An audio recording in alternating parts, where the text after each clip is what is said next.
দাবানলের ধোঁয়ায় আচ্ছন্ন হয়ে আছে বলিভিয়ার লা পাজ ও এল আল্টো শহর। এর মধ্যে গতকাল রোববার শহর দুটির রাস্তায় নেমে এসেছিলেন শত শত মানুষ, কারণ এদিন ছিল পথচারী দিবস।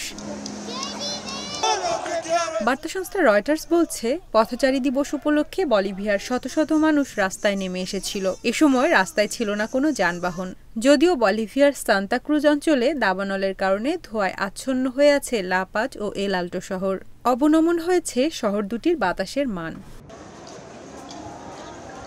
গত মাসে সান্তা ক্রুজে দাবানল দেখা দেয়। এরই মধ্যে পুড়ে গেছে ৩০ লাখ হেক্টর জমি। গত ১৪ বছরের মধ্যে সবচেয়ে বড় দাবানল দেখছে দক্ষিণ গোলার্ধের এই দেশ। স্থানীয় জনগণের মধ্যে পরিবেশ সচেতনতা বাড়াতে ২০১১ সাল থেকে বলিভিয়া পথচারী দিবস পালন করে আসছে। প্রতি বছর সেপ্টেম্বরের প্রথম রোববার এ দিবস পালন করা হয়।